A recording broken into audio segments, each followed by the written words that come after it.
Je suis en compagnie de Menachem Mendel Laloum, Chassid Chabad, responsable du stand de Tefillin à la place de l'indépendance Kikar Haatzmaout à Natania en Israël, originaire de Paris. Bonjour et merci d'avoir accepté mon invitation à nouveau ce dimanche. Pour commencer, pouvez-vous nous parler de la biographie du rabbi de Lubavitch, Rabbi Menachem Mendel Schneerson, dans les grandes lignes? Alors, le rabbi de Lubavitch, Rabbi Menachem Mendel Schneerson, est le septième de la dynastie du chassidisme Chabad de Lubavitch. Le mouvement de Chassid Chabad a commencé par le rabbi Schneur Zalman de Liadi, qui était le premier, et le rabbi est le septième de la lignée. Le rabbi de Lubavitch est né en 1902, le 11 Nissan, le 18 avril à Nikolaïev, en Ukraine. Son père était Reb Levi Yitzhak et sa mère était la rabbinite Chana.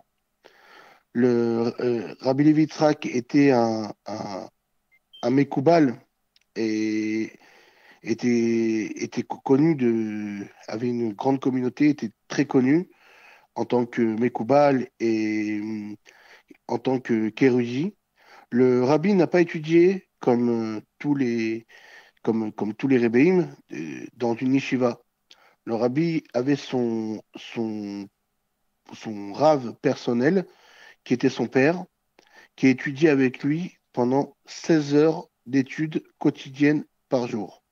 16 heures de Torah, et le reste, c'était bien sûr, pour manger, dormir et faire ce qu'il avait besoin de faire. Donc, sur 16 heures, il restait 8 heures. Le rabbi se maria après avec la fille du rabbi Yosef Yitzhak, le rabbi précédent. Au début, bien sûr, le rabbi était le secrétaire de son beau-père, et le rabbi a dû quitter la France pour arriver en zone libre, et il passa par Paris, Vichy et Nice. Il y a deux synagogues de la rue des Rossiers que le rabbi fréquentait, dont aujourd'hui c'est cette synagogue qui est très connue, qui s'appelle le 17 rue des Rosiers. Et le rabbi a habité pendant un bon moment à la rue Dieu, au 10 rue Dieu, dans le 10e arrondissement. Le rabbi quitta la France avec son épouse, part de Marseille pour Barcelone, puis après, le rabbi, le 23 juin 1941, le rabbi arrive à New York, où son beau-père s'y trouvait déjà là-bas. Et c'est là-bas où ça a commencé aujourd'hui ce qu'on appelle le 770, le QG général de Chabad. Le rabbi arriva le 28 du mois de Sivan. D'ailleurs, c'était la semaine dernière. Le mouvement Chabad existait déjà, bien sûr, mais ça a pris une nouvelle ampleur, surtout que c'était juste après les malheureux événements on préserve de ce qu'a vécu notre peuple, la Shoah. Donc juste après, il y a eu un nouvel élan. Le rabbi a mis un nouvel élan dans le judaïsme, de faire revivre le judaïsme après une telle épreuve. C'était le 10 Shvat 5711, ou plus précisément le 10 Shvat 5710, le rabbi précédent quitte à ce monde. Le rabbi prend les rênes du mouvement Chabad officiellement, parce que le rabbi était déjà devenu rabbi en 5710. En 5711, un an après, le rabbi officiellement prit les rênes du mouvement Chabad en récitant le Mahamar qui est connu comme le Mahamar Bati Legani, où le rabbi là-bas nous explique que tout le but de cette septième génération, c'est comme la septième génération qui a eu puis Abraham jusqu'à Moshe Rabbeinu. Pareil, là, c'est cette génération. Moshe Rabbeinu a fait redescendre la Shrina sur terre en ramenant la Torah. Là, le but de cette génération, c'est de ramener la Géoula sur terre. Le rabbi nous a dit que notre génération, c'est la génération de la Géoula. Et on voit que le rabbi nous a appris aussi beaucoup de nigunim. Je ne vais pas rentrer dans tous les nigunim, mais beaucoup de chants. Un des chants, c'est pour ça que j'ai appuyé sur le fait des chants, c'est un des chants, le rabbi a transformé la Marseillaise des paroles de Tfila.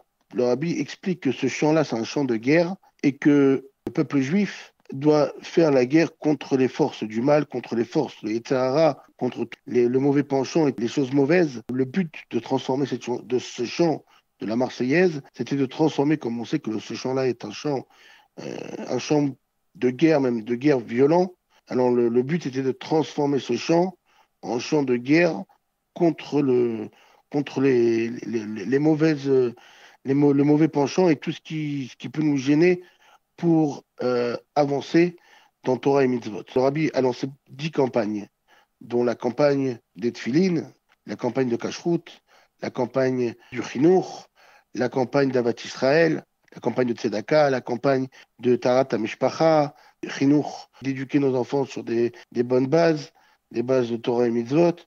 C'est 10 campagnes que le Rabbi a lancées. Et il y a bien sûr la mezouza, il y a, j'ai L'allumage pas des les campagnes bougies. de moi, mais tu peux oublier. L'allumage des bougies aussi, les bougies de Shabbat, bien sûr.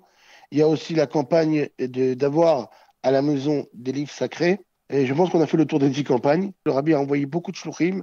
Les shluchim, les émissaires du Rabbi dans le monde entier. Parce que le Rabbi a dit que le monde entier, on doit le préparer pour la Géoula. Donc le monde entier doit se préparer.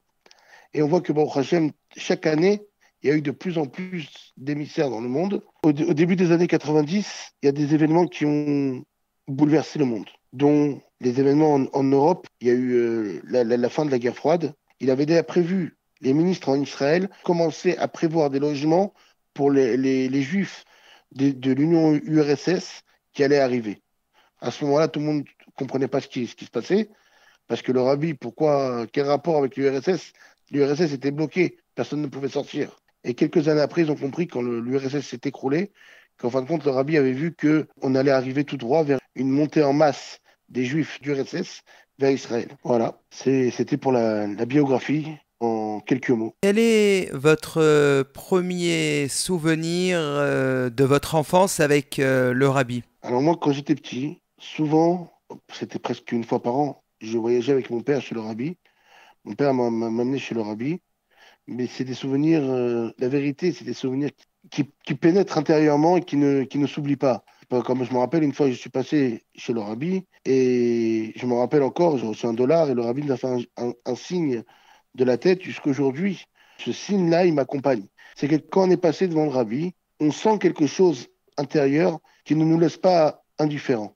Je vais vous raconter d'ailleurs une histoire et avec cette histoire, vous allez comprendre un peu plus à quel point d'aller chez le Rabbi, ça peut changer une personne. Le Rav Yaakov Mazouz était le Rav de la synagogue à Curial. C'était le Rav Chabad. Et il a l'habitude de prendre, jusqu'aujourd'hui, il prend des groupes et les ramène chez le Rabbi. Et là, il a demandé à un jeune, viens avec moi, on va chez le Rabbi. Le jeune, il le regarde, il lui dit, mais tu crois vraiment que je vais aller jusqu'à New York? Il lui dit, si, viens avec moi. Il lui dit, mais sois sérieux, je t'en prie.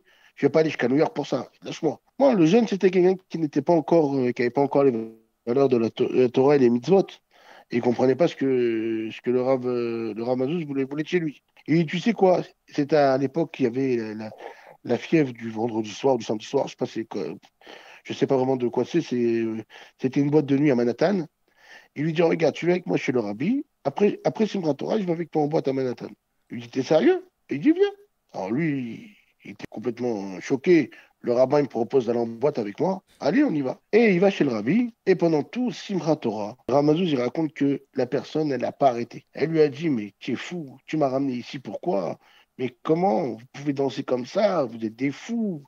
Et il a commencé, pendant tout Simchat Torah, à lui prendre un peu la tête et de ne pas le laisser tranquille pendant tout Simchat Torah. Mais bon, le Ramazouz était chez le rabbi, c'était quelque chose de folie. Donc, il n'a pas fait tellement attention, il a continué. À la fin de Simchat Torah, la personne en question vient voir le Ramazouz et lui dit, mais allez, on va en boîte maintenant. Il lui dit, attends, 2 minutes.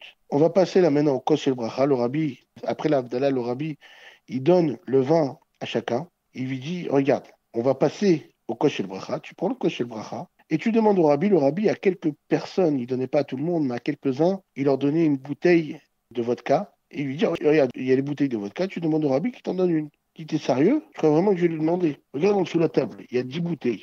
Je passe par en dessous de la table, je prends les bouteilles, je me barre avec. Tu vois, pourquoi je vais besoin de lui demander? Alors moi, j'ai dit, non, t'as pas compris. Je veux que le rabbi te donne. Je veux pas que tu prennes par en dessous. Il lui dit, mais pourquoi? J'ai jamais demandé à personne. Tu crois vraiment que j'ai demandé là maintenant? Il lui dit, non, je t'ai dit de lui demander. Bon, il dit, moi, si tu veux, je vais lui demander. Il passe. Alors Mazouz, il passe et il l'attend. Et la personne en question sort. Elle voit le Ramazouz, elle lui dit, il est grand, il est grand. Il fait, qu'est-ce qui s'est passé? Je sais pas, il m'a regardé dans les yeux, il est grand, il est très grand. Il fait, qu'est-ce qu'il y a? Il dit, je veux plus aller en boîte de nuit, rien du tout. Demain, on va aller prier ensemble à la synagogue avec lui, et je veux que tu me prennes un rendez-vous, je veux le voir. Il dit, mais qu'est-ce que t'as? Il y a 2 minutes, t'étais prêt à lui piquer une bouteille. Là, maintenant, ce qui t'arrive. Le lendemain, il arrive à avoir un rendez-vous pour rentrer en Yechidut chez le Rabbi. Et le rabbi lui dit, alors lui, il dit au rabbi, qui s'appelle, je donne un exemple parce que je connais le nom, mais bon, je préfère que le nom reste anonyme pour pas que quelqu'un puisse savoir de qui il s'agit. La personne, elle écrit son nom au rabbi, elle lui demande une bracha. Le rabbi lui dit Nissim. Et il lui dit, mais j'ai pas écrit Nissim, j'ai écrit Meir. Le rabbi lui dit Nissim. Tu dis, mais c'est pas possible. J'ai écrit Meir, il y a marqué Meir, pas Nissim. Et le rabbi lui répète encore une fois Nissim. Alors, il dit, bon, ok, Nissim. Et le rabbi, il lui donne brachot et tout. Il sort, il va voir le Ramazouz, il lui dit là, vraiment, il y a un problème. Soit il entend mal, le rabbi l'entend mal, il voit mal, il y a un problème là. Il m'a appelé Nissim alors que j'ai marqué Meir et je lui ai dit 4 fois que je m'appelle Meir. Pourquoi il m'appelle Nissim? Il lui dit, moi, tu sais quoi, je sais pas. Il y a le Rav Azimov qui est à côté. Va voir le Rav Azimov et demande-lui. Il va voir le Rav Azimov et il lui dit, quoi? Il lui dit, mais non, mais je m'appelle Meir, il m'a dit, je m'appelle Nissim. Il dit, t'entends, trompe. Si le rabbi t'a dit que tu t'appelles Nissim, tu t'appelles Nissim, tu t'appelles pas Meir. Il fait, mais vous êtes tous fous là, qu'est-ce qui se passe? Vous êtes tous fous ou quoi? Qu'est-ce qu'il fait? Il prend le téléphone. Maintenant, il y a un décalage d'horaire et tout. Il appelle sa mère. Il dit, maman, comment je m'appelle? Sa mère, elle lui fait, qu'est-ce que t'as fait, mon fils? Qu'est-ce que t'as fait en Amérique? Dis-moi, qu'est-ce que t'as fait? Qu'est-ce que t'as pris? Où t'as été? Qu'est-ce que t'as fait? T'es fou ou quoi? Qu'est-ce que tu m'appelles à ce temps-ci pour me demander comment tu t'appelles? T'es pas normal. Et il lui dit, non, maman, c'est très, très, très sérieux. Comment je m'appelle? Elle lui fait, mais elle réveille son mari, elle lui fait, je t'en supplie, prends le premier billet d'avion, va chercher ton fils. Il est en Amérique, je sais pas ce qu'il a pris. Soit il s'est bourré, je sais pas ce qu'il a fait, mais apparemment la situation elle est très grave. Fonce! Et alors, le mari se réveille, il fait, vas-y, calme-toi, dis-moi qu'est-ce qui se passe. Il me demande comment il s'appelle. Alors le père, il prend le téléphone et lui dit, dis-moi, pourquoi tu dis comment tu t'appelles? Il dit, papa, je m'appelle Nissim Oumeir. Et là, le père, il devient pâle, tout blanc. Et la mère lui fait, qu'est-ce que t'as, toi aussi? Toi aussi, tu remarques à quel point il va pas, tu vois, je t'avais dit. Et elle dit, non, non, non, c'est pas ça. Et là, il reprend ses esprits. Il dit, tu vois, tu te rappelles à la Brit Mila?